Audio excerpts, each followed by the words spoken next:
Had these missiles and drones flown, the death toll would have been in the thousands with massive damage. At this hour, let me share with you the results. With minutes to spare, 100 Israeli Air Force fighter jets, our aerial defense systems, and Israeli Navy's ships, directed by the IDF, intelligence struck and destroyed thousands of Hezbollah rockets aimed at our towns, villages and cities across northern and central Israel. The rockets aimed at our families were primed for immediate launch this morning. More than 40 launch areas in Lebanon were struck during the strikes. Thousands of rockets were eliminated. In spite of our preemptive action, Hezbollah this morning fired more than 300 rockets and drones at Israel, which did cross into our borders. Now, the Prime Minister has made clear this morning that Israel does not seek an all-out war or a regional escalation. But Israel will do everything in our power to defend our country. We will return 62,000 residents to their homes in the north, and the Prime Minister has made clear, whoever harms us will be harmed, both defensively and offensively. The US Secretary of Defense Lloyd Austin has been fully briefed. Israel expresses gratitude to the US for standing with Israel and with regional stability. So that's the end of this short briefing. I will now take your questions, which you should put in the chat of this Zoom together with your news outlet. First question here is from Jody Cohen, World is One News in India.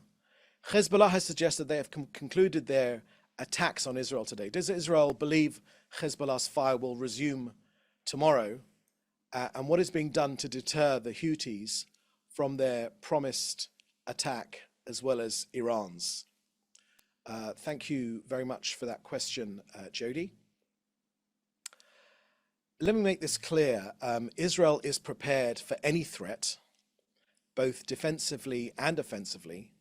We are determined to defend ourselves and to exact a very high price from any enemy who dares to attack us from any arena. Houthis, Hezbollah, Iran, whatsoever. We do not seek an escalation, but this country will be defended. It is our duty. It is the duty mandated by Israel's population. It is the duty of any government to defend itself, and that is precisely what we will do. Now, the Iranian axis of evil has formed a stranglehold against Israel. It's a ring of armed terror armies, Hezbollah in Lebanon, Hamas in Gaza, the Houthis in Yemen, and other militias as well. But we will exact a heavy price for aggressions against us from any arena. It is not our intention to escalate the situation, but we will defend ourselves. Our long arm will reach anyone who causes harm to our civilians.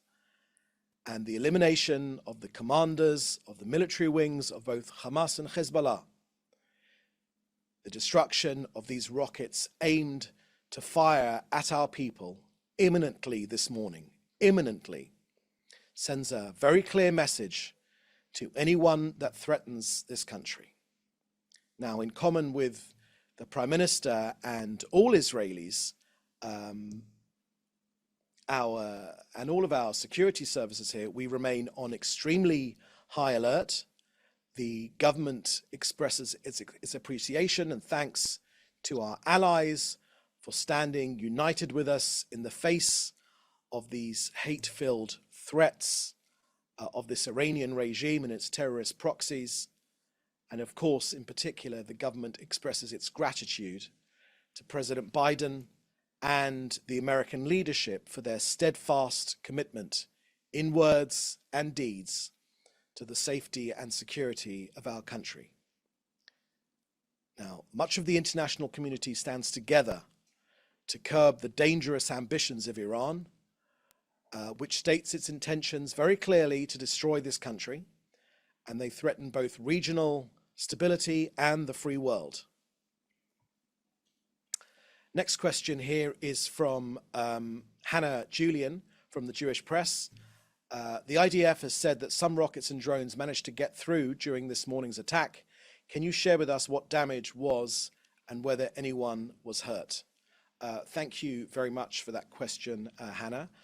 You can find the answers to those questions on the IDF Telegram feed, where they can give results of any casualties, but I do not have any information of casualties at the moment, or indeed of damage caused by the 300 rockets and drones which did manage to get through Israel's preemptive strike. Next question is from Agence France Presse, from Roby Corrie-Boulet. What was Hezbollah targeting, and were any of those targets in Tel Aviv? Thank you for that question, Robbie. Yes, we've made clear that there were targets in central Israel. We've made very clear.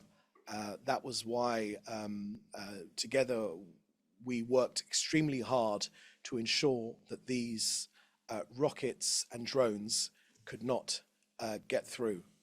You know, we've had more than 8,000 of these rockets, more than 100 drones coming to attack us. 43 of our people have been killed. There have been many fires, much environmental damage caused by this Hezbollah fire.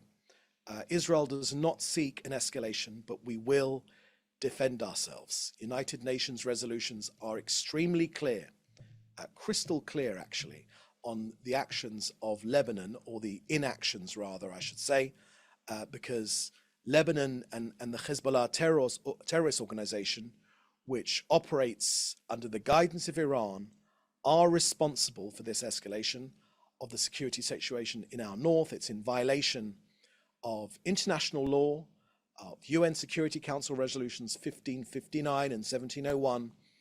And as our foreign minister, Yisrael Katz, said just last week, he said that the Iranian proxy Hezbollah is leading Lebanon into darkness, both literally and figuratively. So while the people of Lebanon suffer through endless blackouts and a crumbling infrastructure, Hezbollah diverts their resources to ignite the region with violence and terror. The Lebanese people deserve a future of peace and dignity, and a Lebanon free from the grip of this terror. Now, Hezbollah very clearly endangers the Lebanese population. They use Lebanon's civilian infrastructure and its population as a human shield, placing rocket launchers and weaponry inside their towns in very close proximity to their homes. Question here from Annabelle Timsit from the Washington Post. Did Israel warn the United States before it struck southern Lebanon, and how long before the strikes did it do so?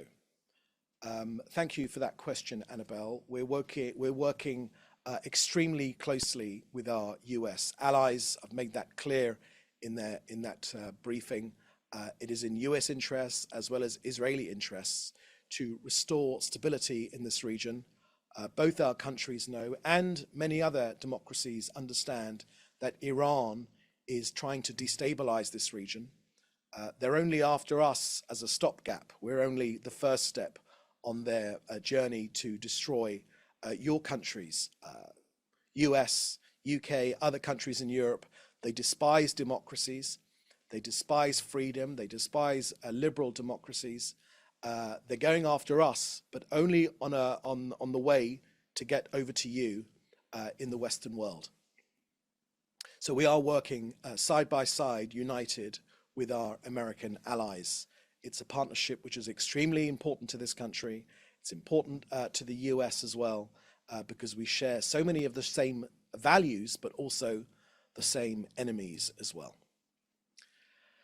Okay, so that seems to be the last question here today. Thank you for joining us. We'll be having another briefing tomorrow morning at tomorrow afternoon rather at 3:30. So in the meantime, please do stay safe. Thank you for joining us, and goodbye.